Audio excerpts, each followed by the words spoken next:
I'm divorcing you. I want to live with mom and dad. Get out, you leeching homemaker. A heated argument had crossed a line with the husband's words. I handed him the prepared divorce papers, making him sign the documents the lawyer had prepared. My husband and in-laws were thrilled about the divorce, but they didn't know yet. They didn't know that an unimaginable hell was awaiting them. My name is Emily, and I'm 30 years old. I'm a homemaker. I've been married to Mason for 5 years, and our only daughter, Lily, is almost 4. On the surface, we seem like a happy family, but there was one problem I couldn't share with anyone. We lived with my husband's parents, and it had become a massive burden for me. It all started right after we got married. Mason was supposed to move to my apartment after our wedding, but suddenly he proposed something unexpected. Hey, Emily, about after we get married? The registration is next month and it's coming soon. What's going on? Well, I've been thinking about this. How about we live with my parents after we get married? What? Live together? I was speechless at the sudden proposition. Seeing my reaction, my husband hastily added, Oh, I don't mean forever. We'll want our home someday and we'll need a car when we have children. So I want to save money for that time. I understand wanting to save money, but do we have to live together? My parents said we could live there for free. They're getting old and they said it would be comforting to have us around. I appreciate their kindness, but I'm serious about saving money for our future, Emily. So I want to save on rent until we have kids. Please, I beg you. My husband repeatedly pleaded, leaving me in a difficult position. It was hard to refuse when we cited saving for our future as the reason for living together. And this arrangement was only to last until we had children. My husband's salary isn't all that high. That's why I can understand my husband's argument that we should live with my parents and save on living expenses by saving money. Eventually, I gave in, and reluctantly we decided to live with my in-laws. For the first few months, living together wasn't a problem.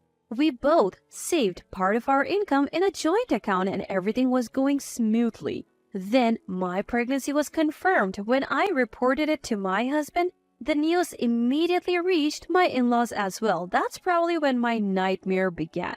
After becoming pregnant with his child, my mother-in-law started to become more and more harsh. Upon getting pregnant, I switched to working from home, and my mother-in-law said to me in a stern tone, Emily, what are you doing at home while my son is out working?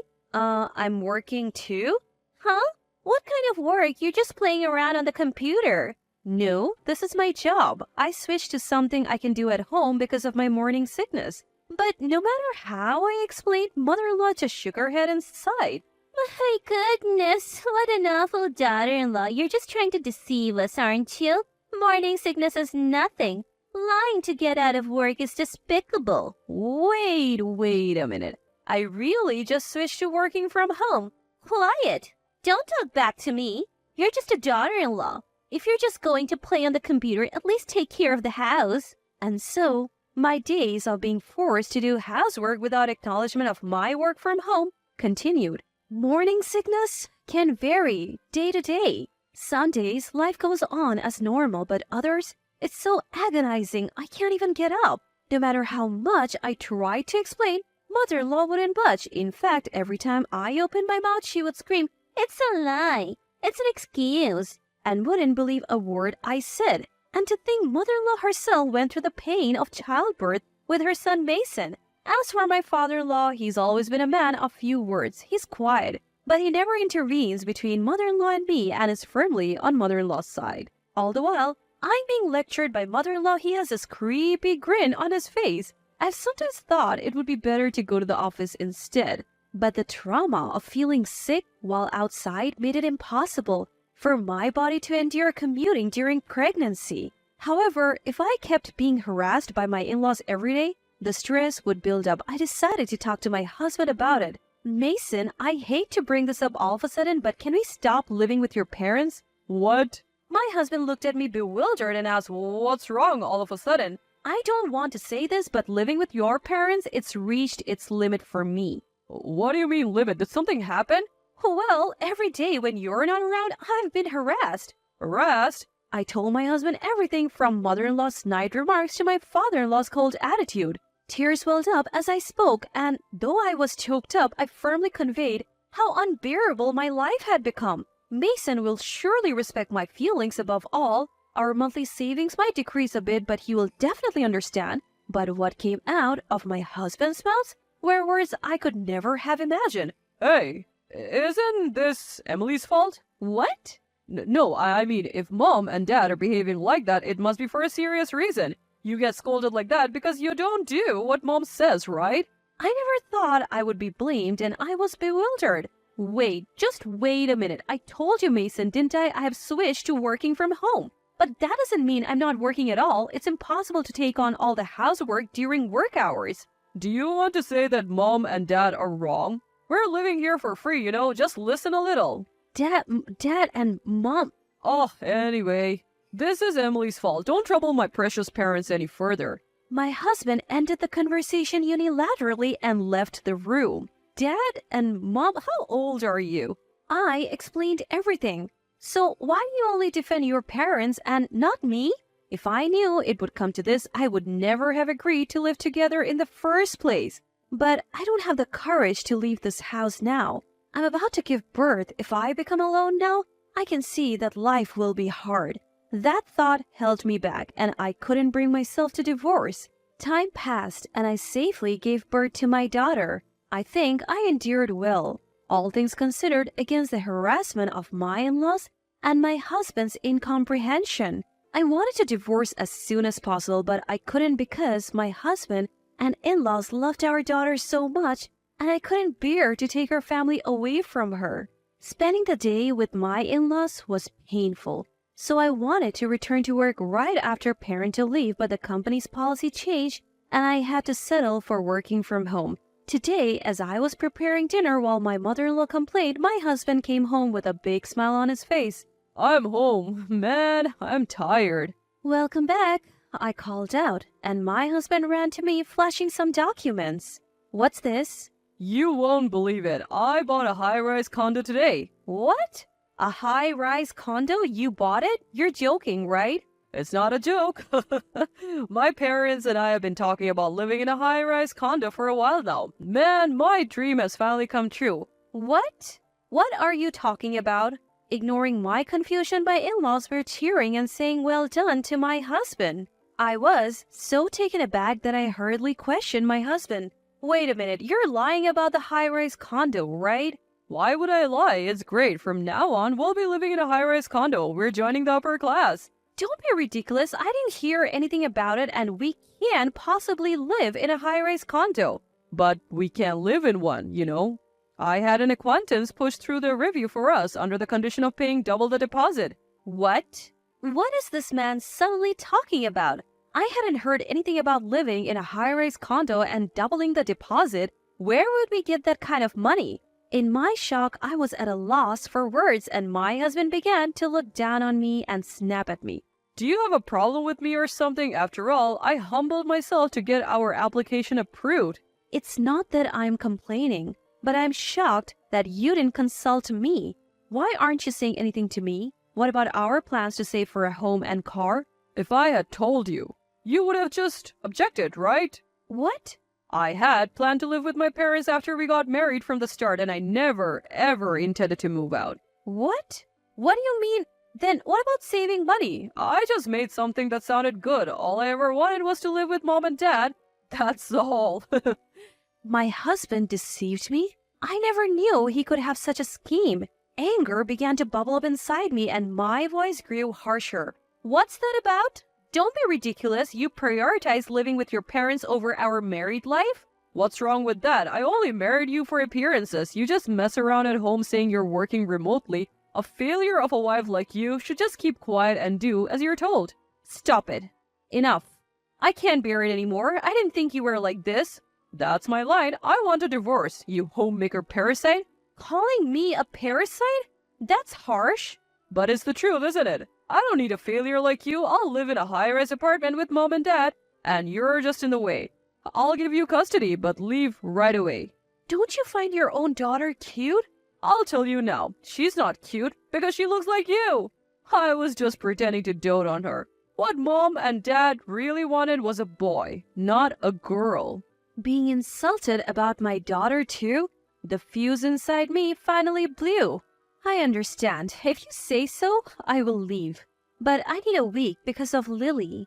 Alright, you will leave without fail after a week, right? Thus, my preparations for revenge began. The next day, I headed to a law firm to have a pledge prepared that stated no contact after divorce. The deadline of a week was short, but I did everything possible towards the divorce. A week later, I handed over the prepared divorce papers and had him sign the documents the lawyer created. As I left with my daughter clutching our belongings, my husband and in-laws sneered and said, "You're finally leaving? We're moving to a high-rise apartment soon, and it's going to be amazing. We can sell this house and use it for the new home's mortgage. 2 birds with 1 stone, right, Mom?" "Absolutely. Living with just Mason and Dad, I'm so happy." As my daughter and I left my in-laws' home, I silently smiled to myself in my heart. They should enjoy themselves while they can. They'll have to face reality soon enough, right? A few months later, as expected, a call came from my husband. Emily, please help me." "What happened?" "Stop the weird jokes. Please come back right now. If things continue like this, we'll be kicked out of the high-rise apartment." I thought it might be something like that. What? Yes, I knew it. I knew that my husband and his family would end up like this. You couldn't pay the loan, could you? How did you know that? Come on, it was obvious. Your salary isn't that high. At first, you managed to pay it off with the money from selling your family home, but now you can't. And you panicked and called me. That's it, right? If you know, then help us. Our joint account has less money than I thought. There should have been several $100,000 in there. Of course. When we divorced, I withdrew exactly half the money. What? My husband seemed unaware, but during that 1 week when I was preparing for the divorce, I had withdrawn half the money from our joint account and transferred it to my own account. It seems he was relying on that money. Without confirming, he now faced the reality. Oh, wait. Taking it out on your own is unfair, isn't it? Unfair? How so? That money was something we both saved a fixed amount into after we got married. What's wrong with me taking half as property division? It's a valid reason. Besides, you've always treated me like a parasite since I worked from home, right? Don't joke around. My parents' savings are almost nothing, and we didn't get much for selling the family home. I was planning to use the money from our joint account for the loan payment. Give it back. That money is mine. Don't joke around. Those are my words. I yelled back at my husband over the phone in a low voice. This is what happens when you sign contracts for things you can't afford. You got what you deserved. What? Just so you know, since you signed that affidavit, you owe me compensation if you involve me in anything. Should I claim it right now? Then my husband pleaded, tears in his eyes. Give me a break. Annoying, isn't it? Then live peacefully with your beloved dad and mom, the family you love so much. I finally found happiness by getting away from thrash like you. Stay away from me and my daughter forever. In a huff, I hung up the phone and deleted my husband's contact information. I hadn't given my new address, so we likely wouldn't meet again. From what I had heard, my husband and in-laws quickly fell behind on their loan payments and were soon evicted from their high-rise apartment. When they sold the new house to pay off the debts, only the debt remained. Since their family home was already sold, the 3 of them were now living in a cramped apartment. With only Mason's salary, they couldn't afford decent meals and seemed to be wasting away day by day. Rather, it seemed like a fitting punishment. On the other hand, I had rented a new house near my workplace and was enjoying peaceful days with my daughter. Work was going well and I had even been promoted recently. I was able to save a decent amount of money for my daughter. Lily, I'm sorry. Are you lonely, just you and mom? I asked my daughter on the way to the childcare center. Lily, I hated daddy when he was mean to mommy. I hated grandma and grandpa too. What? Lily loves mommy. As long as mommy is here, it's okay. Oh, Lily. Mommy, stay with me forever. With those words, my daughter tightly grasped my hand. The bitterness and resentment that had been lingering in my heart slowly started to unravel. I will make this child happy, no matter what, I vowed to myself, squeezing my daughter's little hand in return.